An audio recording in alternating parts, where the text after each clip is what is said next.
वो गुड़िया यहाँ से 350 जाती है हमारी गाड़ी। ये 350? हाँ, ये जैसे आज भी लग रही है। ठीक है। तो वो गुड़िया भाई साहब यहाँ से बैठी थी। थोड़ा डाउट तो यहाँ से हो गया था, फिर मैं चलो हाँ हो गया था जब सीट नंबर लिया उसने।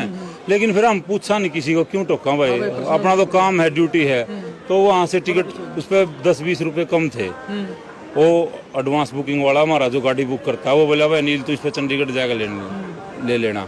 मैं यार चलो किन्ना है, गुड़िया है, बच्ची है, नहीं देगी जिब भी कोई बात नहीं। मैंने सीट नंबर दे दिया। एक अच्छी उम्र के आदमी थे, उनके पास बैठ गई वो। तो फिर हम चले गए, सफर में चलते रहे, 3-4 घंटे का सफर है। और चंडीगढ़ उस आदमी को जाना था 43 सेक्टर बस अड्डे पे। तो उस आदमी ने वो वहाँ उतर गए। उतरने से पहले मेरे को बोला कंडक्टर साहब इधर आओ। हाँ जी बोलो सर क्या बात है। बोला मैं 3-4 घंटे से इस गुड़िया के पास बैठा हूँ, ये प्रॉब्लम में है, दिक्कत है इसको, और आप इससे जब 17 बस स्टैंड पे सवारी उतारोगे नहीं, एक बार इससे प्रॉब्लम पूछ लेना। माँ जी ठीक है। वो हम बस स्टैंड पहुँच गए, सवारियाँ उतर गई। मैंने उसको आगे बुला लिया, बेटा मैं हम 8:15 बजे जी, हाँ रात में। तो मैंने उसको आगे बुला लिया, मैं बेटा आगे आओ, कहाँ जाना आपको। बोले जी अमृतसर जाना है। कहाँ से आए हो। बोले बहादुरगढ़ से। आपके साथ है कोई। बोले नहीं कोई नहीं। बोले मेरे पास पैसे भी नहीं। मैं स्कूल के ड्रेस में? हाँ, उस पर टैग लग रहा था जेब पे स्कूल का। किस स्कूल का नाम? बहादुरगढ़। नाम तो मेरे ध्यान नहीं भाई साहब, वैसे हाँ स्कूल का टैग था। 15 से 16 साल के बीच में थी। अच्छा, फिर वो सारी बातें पूछी उस पर। वो बोली मैं हाँ आपको ऐसा करो, किसी का नंबर दे दो, आपके पापा का, भाई का, या किसी रिश्तेदार का। बोली मेरे किसी का नंबर याद नहीं, कुछ नहीं। ऐसे हमारे को 1-1.5 घंटा बैठ गया हम फिर वहाँ। उसने कोई नंबर नहीं दिया हमारे को, कोई कॉन्टेक्ट नंबर नहीं ना। उसके पास मोबाइल भी नहीं था, कुछ नहीं था। उसके पास बैग था, उसमें सारी किताबें थी स्कूल की।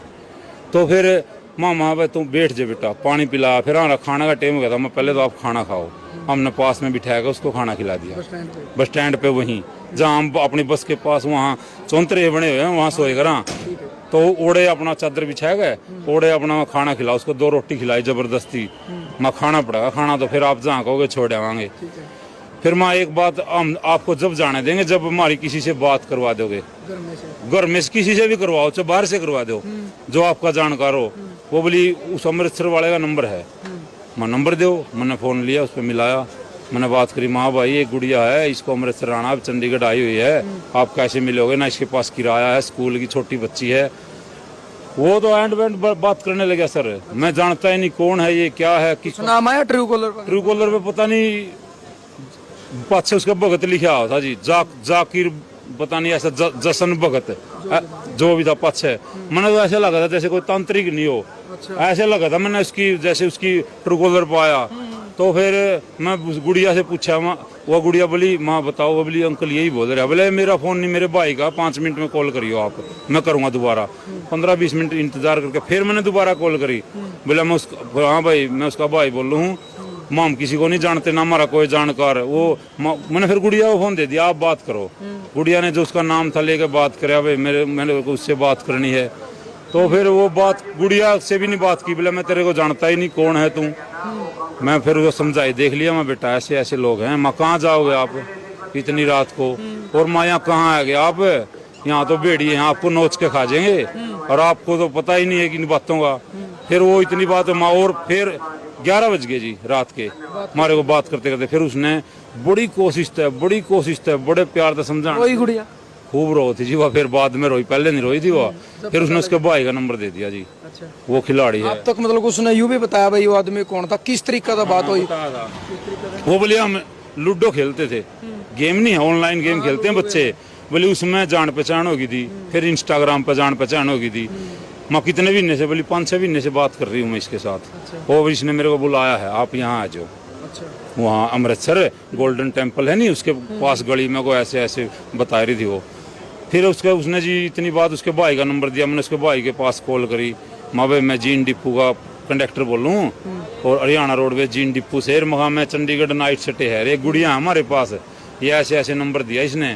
वो फिर उसके फादर ने ले लिया, उसका फादर पुलिस में है वहाँ बहादुरगढ़।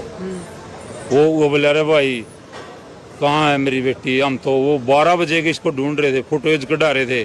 और बोला मैंने CIA की टीम लगा रखी, दोनों थाना लगा रखे, सदर में, सिटी में। बोले सारे रिश्तेदार लग रहे हैं, और बोले हम तो हमारे को कोई संपर्क नहीं हो रहा। हमारा भाई बेटी मेरे पास है, सेफ है, कोई दिक्कत नहीं। बोले आप बात करा दो, मैंने बात करा दी। फिर उसकी माँ का फोन आया, उससे बात कराई। फिर उसका भाई का आया, उससे बात कराई। सारी रात फिर तो फोन चलते रहे। फिर वो वहाँ से चल पड़े जी बहादुरगढ़ से। भाई हम लेना हो। हाँ हम वहाँ फिर वो गाड़ी में उसकी माँ सारी फैमिली आए, हमारे पास पहुंचे 4 बजे। तो 12 से 4 के बीच का जो टाइमिंग था वो अपना जाग के कटा। हाँ वो गुड़िया तो सुहा दीजिए हमने। अच्छा उड़े। हाँ हमारे वो चद्दर बिछरी थी, हम भी उड़े। हमारा बेटा तू तो सोचे, मैं और वो ड्राइवर हमने पूरी रात जाग के उसका पहरा दिया। मैं पूरी रात जागे, हमने 1 मिनट भी सोए। मैं बाथरूम गया तो जी वो ड्राइवर छोड़ दिया, वो गया तो फिर मैं रहा इतने। इसको तो रहना। हाँ बिल्कुल हमने नहीं छोड़ी जी वो एक मिनट भी अकेली। तो फिर बाद में वो आगे उनको मिलवाया, वो रोने राने लगे, सारे परिवार था उसका। वो पैसे भी दे रहे थे हमारे को, भाई आप खर्चा पानी ले लो, आपने मदद करी। देखो जी इंसानियत के नाते मदद करी है। माँ झोला भरे हमारा पैसे का, सरकार तनख्वाह देवे, कुछ किसी चीज़ की जरूरत नहीं हमारे को। माँ इसीलिए आपकी बेटी आपको सेफ मिल गई, और भगवान के परमात्मा की मेहर है जो हमारे से संपर्क हो गया। तो इसलिए उनको हमने उसको सौंप दिया, वो ले गए जी उसको।